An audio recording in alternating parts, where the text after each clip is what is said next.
Today we're going to be going over the basics of mounting a 224 Predator along with a torque converter onto the Coleman BT200X mini bike. This isn't a full parts list breakdown. If you guys want something like that in the future, let me know and I'll make one. I made sure to run the motor before I installed it on the bike. The torque converter plate bolted right onto the motor perfectly for the Amazon torque converter. Make sure you remember how many tooth drive sprocket you have in the rear. Make sure it lines up with your sprocket and your chain.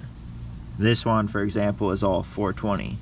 The only issue I ran into with this Amazon torque converter is with this support right there, blocking use of this rear oil plug.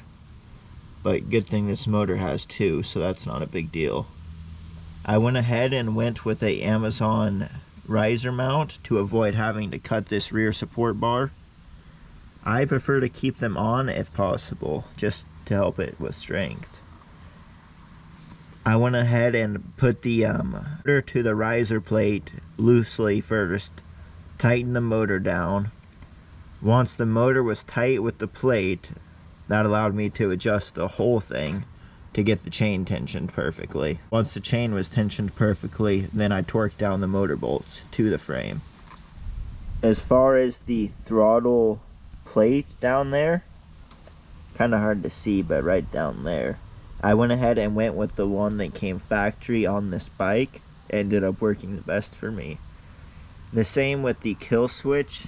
As you could see, I have the ground put in right there on the gas tank bolt, and right here the other wire plugs into this Y wire connections up here at the front of the motor that came factory with it too.